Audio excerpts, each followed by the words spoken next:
कृष्णा हरे कृष्णा कृष्णा हरे हरे राम हरे कृष्णा। स्वागत है कृष्ण पुस्तक आज के सत्र में। तो अक्रूर जी जो भगवान की स्तुति कर रहे हैं उस पर हम चर्चा कर रहे थे। 48वां अध्याय नाम है श्री कृष्ण का भक्तों को आनंद प्रदान करें। यहाँ पे दो भक्तों का चरित्र आया इस अध्याय में। पहले भगवान किसके घर गए? कुब्जा के घर। उसको भगवान ने सांत्वना दिया, उसकी इच्छा को पूर्ण किया। तत्पश्चात अक्रूर जी के घर आए। कुब्जा के घर जब गए तब वहां पर बलराम जी को लेकर नहीं गए, क्योंकि कुब्जा तो एक तरह से उनकी प्रेमिका है ना। प्रेमिका के घर बड़े भाई को लेकर नहीं जा सकते, अपने दोस्त को लेकर जा सकते हैं। उद्धव जी को लेकर गए थे। अक्रूर जी तो काका है, इसीलिए वहां पर बलराम जी भी गए हैं, उद्धव जी भी गए हैं, तीनों मिलकर के गए हैं। तो अक्रूर जी ने आगे कहा, अल्पज्ञ मानव भ्रमवश आपके दिव्य रूप को भी भौतिक शक्ति माया से निर्मित समझते हैं। अवधारणा किसी भी रूप में आपके लिए प्रयुक्त नहीं की जा सकती है। वस्तुतः आप पूर्ण रूप से आध्यात्मिक हैं और आप में तथा आपके श्री विग्रह में कोई भेद नहीं है। कल मैं एक लेक्चर सुन रही थी, क्लास सुन रही थी, उसमें 13 अपसंप्रदाय जो है उसके विषय में उसमें वर्णन है। तो स्मार्त ब्राह्मण जो होते हैं ना, स्मार्त ब्राह्मण, उन लोगों का उसमें वर्णन था। Second second first. तो उसमें बोल रहे थे कि जो स्मार्ट ब्राह्मण है ना, ये नियमों को महत्ता देते हैं, भगवान को भी सेकेंडरी बना देते हैं। नियमों को प्राइमरी बना देते हैं और भगवान को सेकेंडरी बना देते हैं। ठीक है। तो वहां पर कह रहे थे वो प्रभु जी कि ये लोग क्या सोचते हैं कि भगवान जब आते हैं सृष्टि में तो मतलब इस पृथ्वी लोक में मृत्यु लोक कराते हैं, तो वो भी कर्म के फलों से बंधे रहते हैं, कर्म बंधन में बंद कराते हैं। इस प्रकार से उनकी सोच होती है। यद्यपि ऐसा नहीं है, भगवान सर्वथा मुक्त है। इसलिए श्रीमद् भागवतम में कहा गया है प्रथम प्रथम श्लोकों में ही, स्वराट जन्माद्यस्य यतोन्मयादितरतश्चार्थेष्वभिज्ञ स्वराट तेने ब्रह्म हृदय आदि कवये मुह्यन्ति यत्सूरयः तेजो वारिमृदां यथा विनिमयो यत्र तत्र सर्वो मृषा धाम्ना स्वेन सदा निरस्तकुहकं सत्यं परं धीमहि। स्वराट है जन्माद्यस्य यतोन्मयादितरतः चार्थेष्वभिज्ञ स्वराट। स्वराट का अर्थ होता है इंडिपेंडेंट। कुछ भी करने के लिए किसी की परमिशन लेने की जरूरत ना हो, उस व्यक्ति को स्वराट कहते हैं। कृष्ण है परम स्वराट, उनको किसी की परमिशन की जरूरत नहीं है। Okay?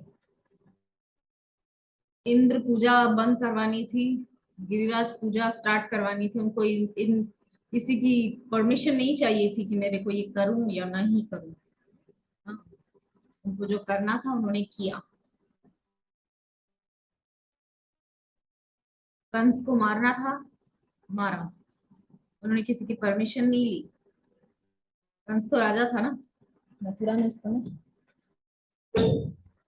लेकिन उनको किसी की परमिशन की जरूरत नहीं है। वो सब कुछ अपनी निज स्वतंत्रता के बल पर करते हैं, लेकिन केवल और केवल भक्त के आगे भगवान पारतंत्र स्वीकार करते हैं, परतंत्रता स्वीकार करते हैं। बट आप मुझे जैसे चलाओगे मैं चलूंगा।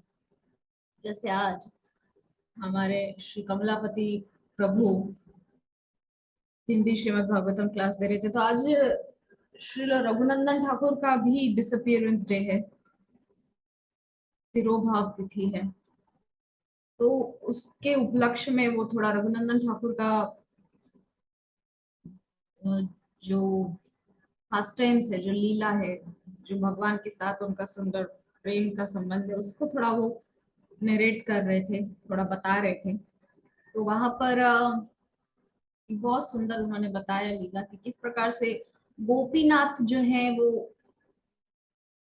मुकुंद, जो भगवान के एसोसिएट जो साथ में रहते थे, उनके कहने पर भगवान कभी नहीं खाए, लेकिन उनके पुत्र रघुनंदन ठाकुर के कहने पर भगवान गोपीनाथ खुद खाते थे। और उसको विटनेस किया एक बार मुकुंद ने। तो ऐसे भगवान के भक्त होते हैं जिनके आगे भगवान को झुकना पड़ता है। भगवान को क्या जरूरत है किसी के सामने प्रकट होके खाने की? भगवान किसी के नौकर है क्या, जो भगवान को बोलेगा कि आपको आकर के खाना पड़ेगा? भगवान की प्रत्येक इंद्री हर दूसरी इंद्री का कार्य करने में सक्षम है। उनके हाथ से वो चल सकते हैं, हाथ से देख सकते हैं, हाथ से सुन सकते हैं, हाथ से बोल सकते हैं, आंखों से खा सकते हैं। ये है भगवान की इंद्रियों की पूर्णता, और हमारी इंद्रिया अपूर्ण है। अभी मैं श्रीमद् भागवतम का अध्ययन कर रही थी, चतुर्थ स्कंद, द्वितीय अध्याय, द्वितीय तृतीय अध्याय। तो उसमें अभी दक्ष और शिव का वो प्रसंग चल रहा था, तो नंदीश्वर और वो सब शापाशापी चल रही है। एक शाप दे रहा है, उसमें दूसरा शाप दे रहा है, इस प्रकार से चल रहा है। हमारे लाल गोविंद प्रभु बोलते हैं शापाशापी। तो इस प्रकार से ये सब चल रहा था वहां पे। तो क्या प्रसंग था? हाँ, तो वहां पर दिखाया जा रहा है कि किस प्रकार से जो है शिव जी के, क्या प्रसंग था, आई जस्ट फॉरगॉट, भूल गई मैं, प्रसंग ही भूल गई। किस प्रसंग में मुझे वो याद आया था?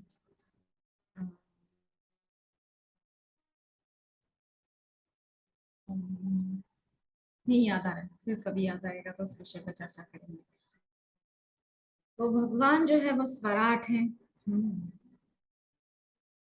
तो आगे अक्रूर जी क्या कह रहे हैं उस पर हम चर्चा करते हैं। मुझे सच में याद नहीं आ रहा, मैं भूल गई कि मैं 1 मिनट पहले क्या चर्चा कर रही थी। किस प्रसंग में मुझे वो याद आया, श्रीमद् भागवतम का प्रसंग। एक्चुअली मैं भूल गई, बिल्कुल याद नहीं आ रहा है मुझे कि मैं कहाँ, किस सब्जेक्ट पर मुझे वो प्रसंग याद आया था। completely forgot. Anyways, तो आगे अक्रूर जी कह रहे हैं कि आपका जो श्री विग्रह है और आप में कोई भेद नहीं है। हाँ, हम क्या चर्चा कर रहे थे कि भगवान किसी भी इंद्रिय से कुछ भी कर सकते हैं, ये सब चर्चा कर रहे थे। भगवान आंखों से खा सकते हैं, तो रघुनंदन ठाकुर का प्रसंग याद आया। फिर नहीं याद आ रहा है।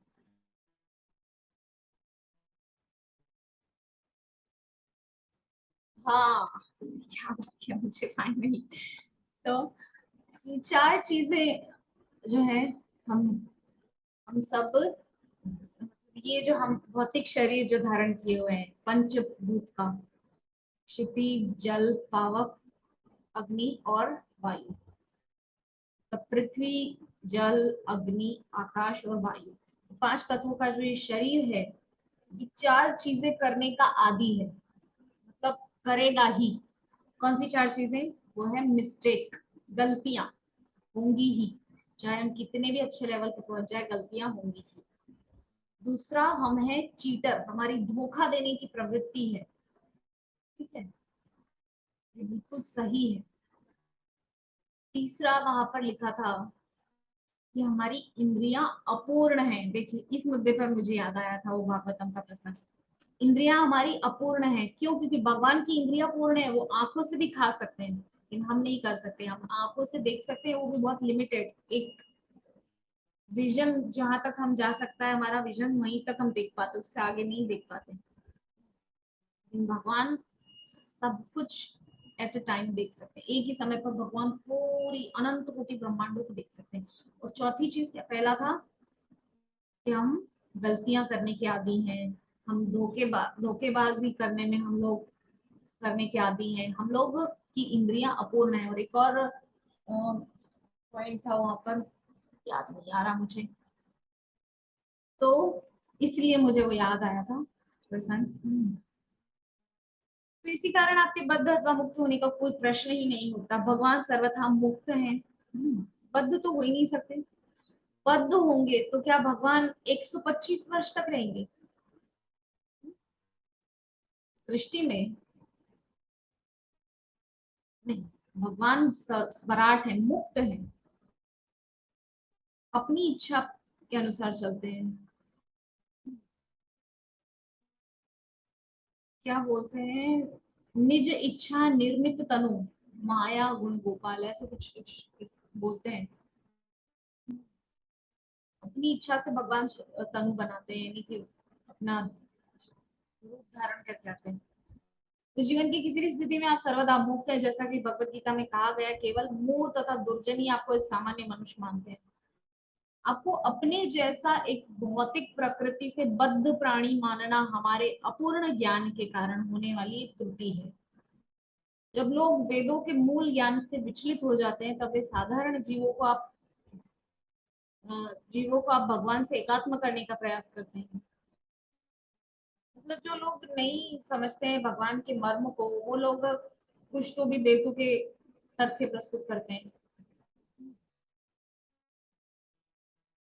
आप इस धरा पर इस शुद्ध ज्ञान की पुनर्स्थापना के हेतु अपने मूल रूप में प्रकट हुए। जीव ना तो भगवान के बराबर है, ना ही उनसे एक है।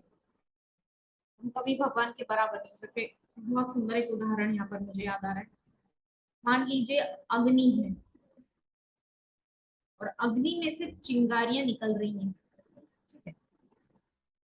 लेकिन क्या वो चिंगारी बहुत लॉन्ग लास्टिंग है? नहीं, कुछ देर जलेगी और फिर बुझ जाएगी। लेकिन अग्नि सदा है, ठीक है। इसी प्रकार से वो जो चिंगारी है वो हम है, और अग्नि जो है वो भगवान है, वो सदा रहते हैं। लेकिन हम उनसे निकली हुई हम एक चिंगारी, हम बुझ जाते हैं।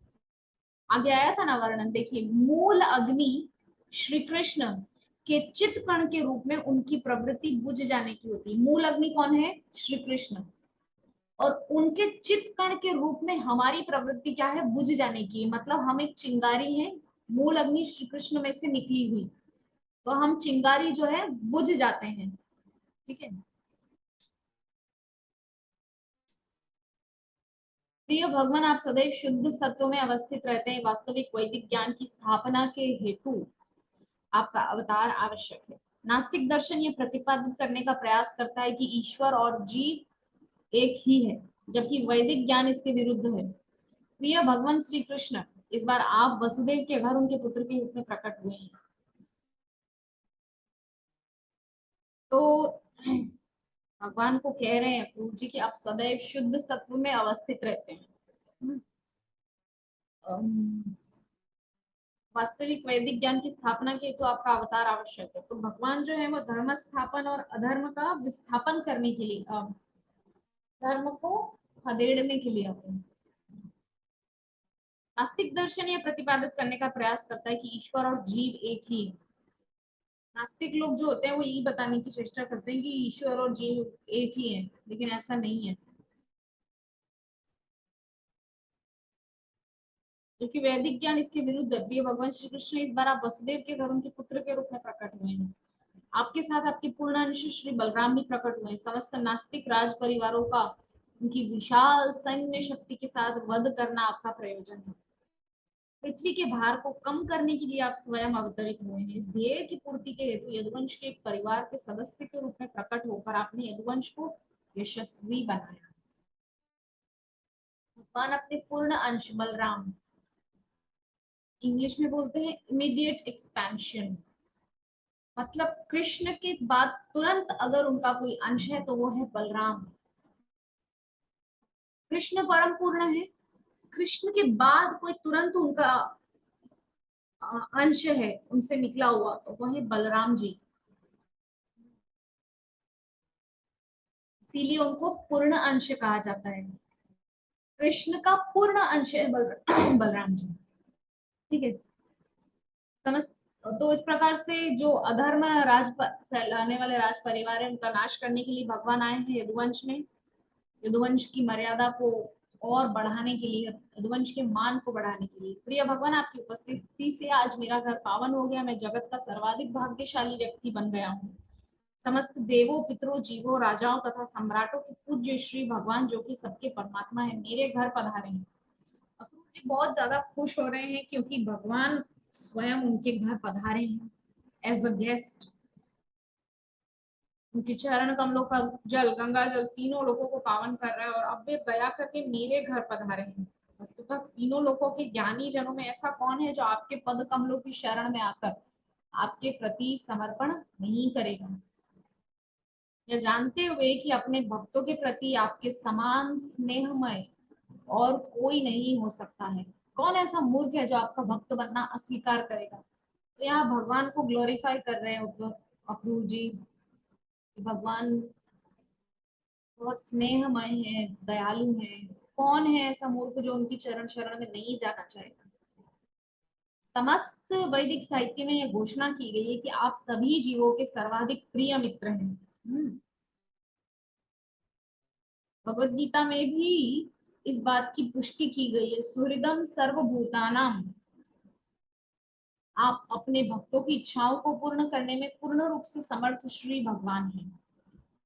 आप सबके सच्चे मित्र हैं। यद्यपि आप भक्तों को आत्मदान करते हैं, फिर भी आपकी मूल शक्ति का कभी ह्रास नहीं होता।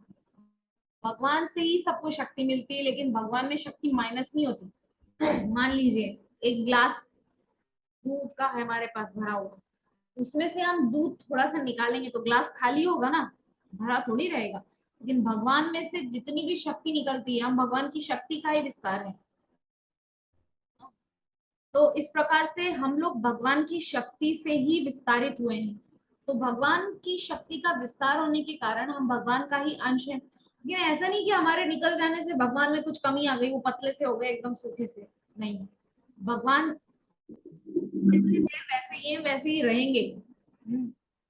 सृष्टि का विस्तार होते समय सब कुछ भगवान में से निकलता है, तो भगवान कोई बहुत कमजोर नहीं हो जाते। और जब सृष्टि का प्रलय होने के बाद जब सब कुछ जाके भगवान में मिल जाता, तो कोई भगवान फूल के पुप्पा नहीं हो जाते।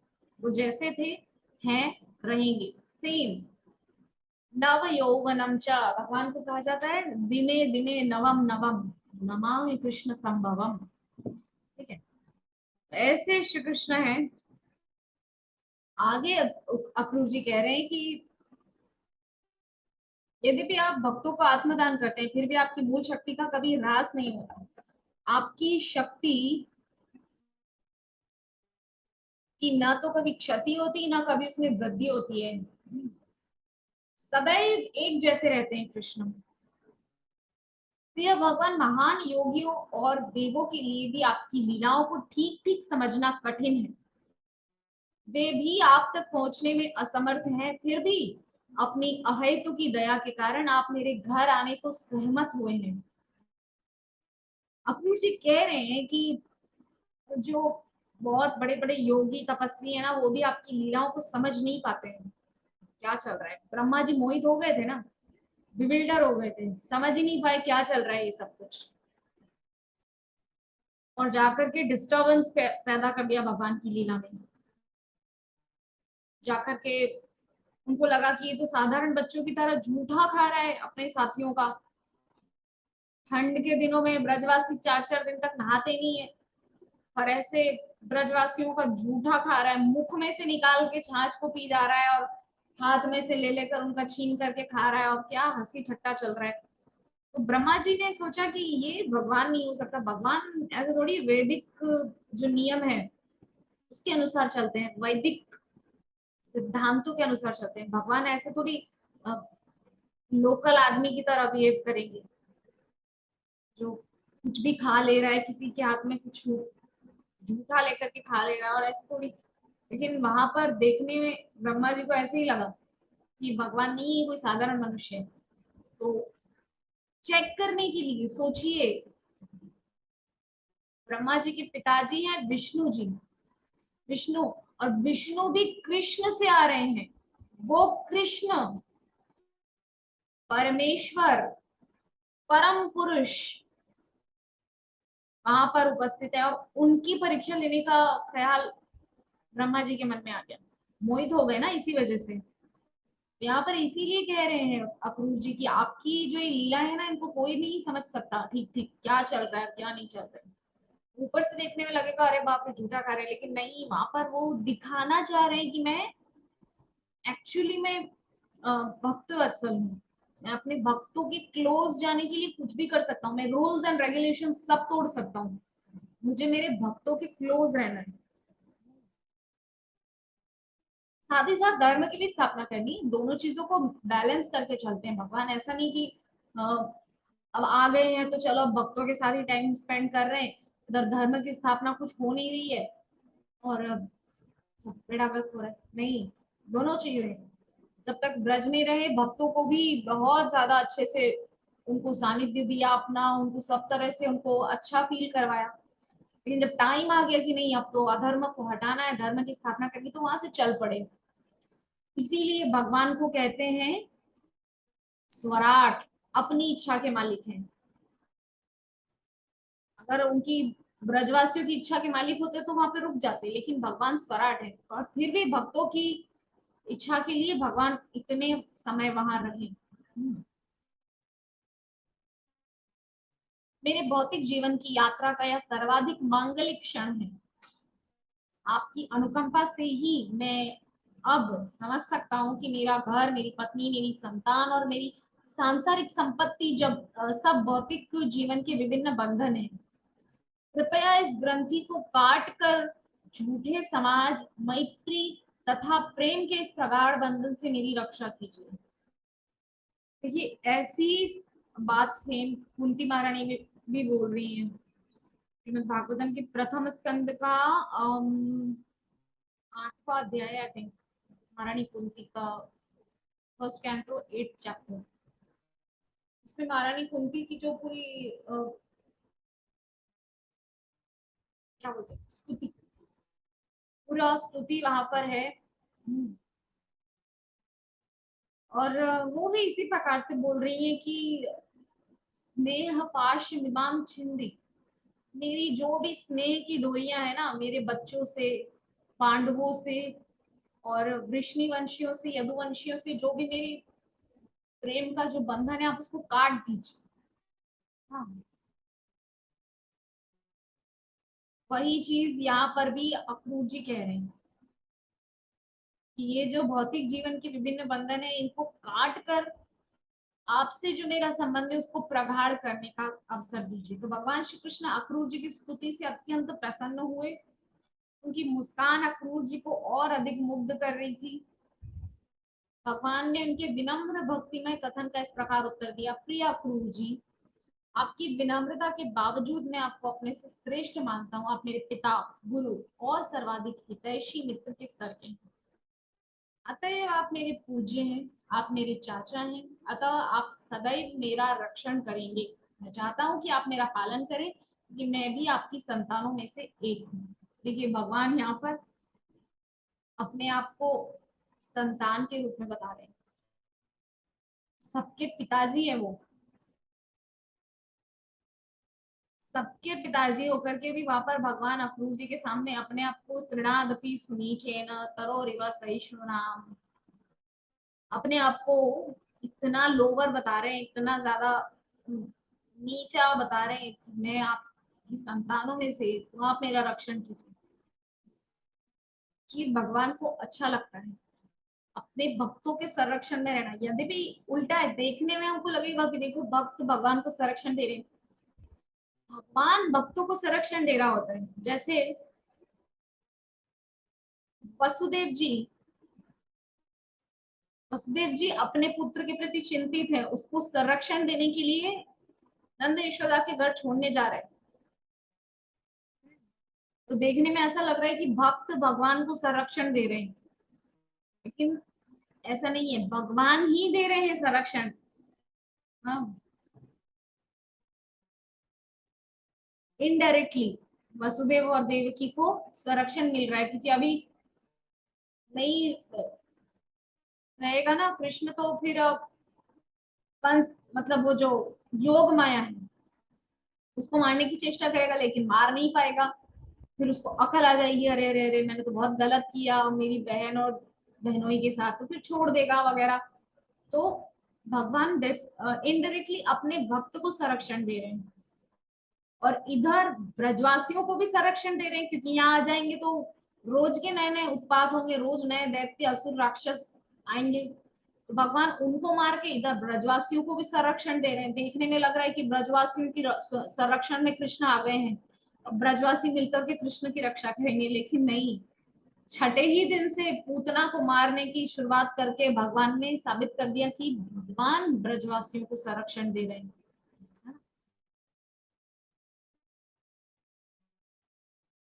इस वात्सल्य संबंध के अतिरिक्त भी आप सदैव पूज्य हैं। सौभाग्य की कामना करने वाले व्यक्तियों को आप जैसे महानुभाव की सादर वंदना करनी चाहिए। आप देवताओं से भी बढ़कर हैं। लोगों को जब किसी इंद्रिय तृप्ति की आवश्यकता होती है तब वे देवताओं की उपासना करते हैं। देवता अपने भक्तों को अपनी उपासना करने के पश्चात वर देते हैं। तो अक्रूर जी जैसे भक्त लोगों का चरम कल्याण करने को सदैव तत्पर रहते हैं। अच्छा, अक्रूर जी नवदा भक्ति में से एक भक्ति में क्या आचार्य हैं, हम लोग चर्चा की थी नवदा भक्ति के सेमिनार में। श्रवणम कीर्तनम विष्णु स्मरणम पाद सेवनम अर्चनम वंदनम। छठे दिन वंदनम भक्ति के आचार्य हैं अक्रूर जी। अ, कौन सा स्तोत्र लिखा था? दशावतार स्तोत्र। हम चर्चा कर चुके हैं उस पर आगे।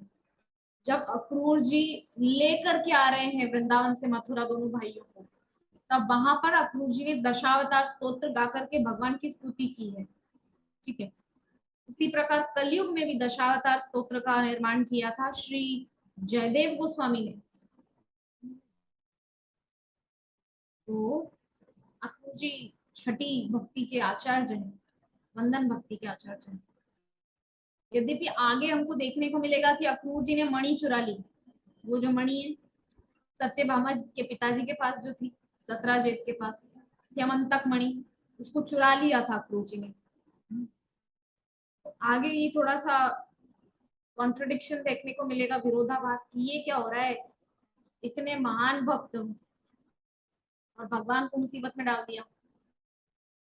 तो ये सब लीलाएं हैं। इससे भगवान साबित करते हैं कि देखिए, आप ज्यादा अहंकार में चले जाओगे ना कि मैं तो बहुत बड़ा भक्त हूँ, प्राउड फीलिंग आ जाएगी ना, तो आपका जो है पतन हो जाएगा। You will become fallen. आप पतन की ओर चले जाएंगे। ओके। तो आगे कह रहे हैं भगवान, भगवान कह रहे हैं एक संत या भक्त किसी का भी कल्याण करने के लिए मुक्त होता है, जबकि देवता लोग अपनी पूजा किए जाने के उपरांत ही वर दे सकते हैं। तीर्थ स्थान का लाभ वहां जाने पर ही प्राप्त किया जा सकता है। किसी देवता विशेष की उपासना करने पर इच्छा पूर्ति में बहुत अधिक समय लगता है, किंतु प्रिय अक्रूर जी, आपके समान संत भक्तों की सभी इच्छाओं की पूर्ति तत्काल कर सकते हैं।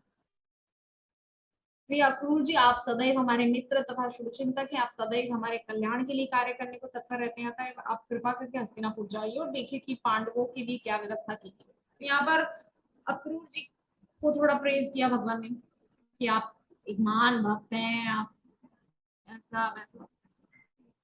एंड में भगवान ने कहा कि अब एक काम कीजिए, आप हस्तिनापुर जाइए और मेरी बुआ कुंती और उनके जो 5 पुत्र हैं, यानी कि मेरे कजिन, मेरे जो भाई हैं, उनके लिए क्या अरेंजमेंट्स हैं, आप थोड़ा जाकर के देखिए और फिर आकर के मुझे खबर दीजिए।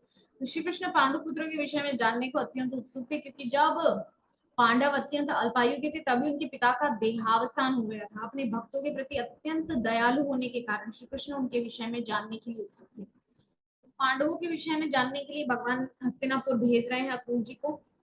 हाँ, श्री कृष्ण ने आगे कहा, मैंने सुना है कि राजा पांडु की मृत्यु के उपरांत उनके अल्पायु पुत्र युधिष्ठिर, भीम, अर्जुन, नकुल और सहदेव अपनी विधवा माँ के साथ धृतराष्ट्र के संरक्षण में आ गए। जो उनके संरक्षण के रूप में उनकी देखरेख करने वाले हैं। किंतु मैंने ये भी सुना है कि धृतराष्ट्र ने केवल जन्म से ही अंधे हैं, अभी तो वे अपने क्रूर पुत्र दुर्योधन के स्नेह में भी अंधे हैं। पांचों पांडव राजा पांडु के पुत्र हैं, किंतु दुर्योधन की योजनाओं तथा कुचक्रों के कारण धृतराष्ट्र पांडवों के प्रति अनुकूल व्यवहार नहीं करते। हम सभी जानते हैं धृतराष्ट्र जो है पार्शियलिटी करते थे। असल में राजा थे पांडु, तो कायदे से राजा युधिष्ठिर जी महाराज को ही बनना चाहिए था, लेकिन वो अपने बेटे को बनाना चाहते थे। तो इसी उधेड़ बुन में महाभारत का युद्ध तक हुआ। अभी हम आगे यहाँ पर देखें क्या लिखा। कृपया आप वहां जाइए और इस तथ्य का अध्ययन कीजिए कि धृतराष्ट्र पांडवों से कैसा व्यवहार कर रहे हैं। आपका विवरण मिलने पर मैं विचार करूंगा कि पांडवों पर किस प्रकार अनुग्रह किया जाए। इस प्रकार भगवान श्री कृष्ण ने अक्रूर जी को हस्तिनापुर जाने का आदेश दिया और तत्पश्चात वे बलराम जी तथा उद्धव जी के साथ घर लौट आए। अक्रूर जी के घर पे गए थे। अक्रूर जी को आदेश दिया, जाइए आप देखिए कि वहाँ क्या सिचुएशन है। अगर कुछ प्रतिकूल है तो मैं जाकर के उनकी उनकी तरफ से प्रोटेस्ट करूंगा, मैं उनकी तरफ से उनकी हेल्प करूंगा, पांडवों की तरफ से मैं रहूंगा। इस प्रकार से ये जो हमारा 48वां अध्याय है, श्री कृष्ण द्वारा भक्तों को आनंद प्रदान करना, इसके भक्ति वेदांत तात्पर्य पूर्ण हुए। तो 48वां अध्याय हमारा पूर्ण हुआ। कल हम 50वें अध्याय से स्टार्ट करेंगे, जिसका नाम है दुष्प्रेरित धृतराष्ट्र, इल मोटिवेट धृतराष्ट्र। छोटा ही अध्याय है, बड़ा नहीं है।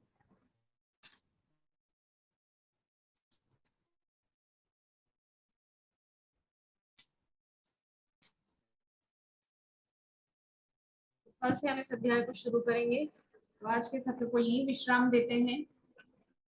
हमारे साथ में हमारे एक माता जी जुड़े हैं दिल्ली से, नूतन रावत माता जी। माता जी, आप मुझे सुन पा रहे हैं? Can you hear me? हरे कृष्णा।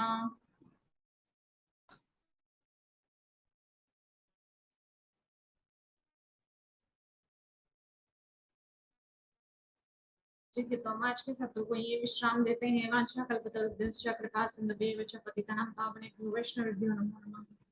हरे कृष्णा कृष्णा कृष्णा हरे हरे, हरे राम राम राम हरे हरे। जय जगत गुरु श्रील प्रभुपाद की जय। निताई गौर सीतानाथ प्रेमानंदे हरि हरि।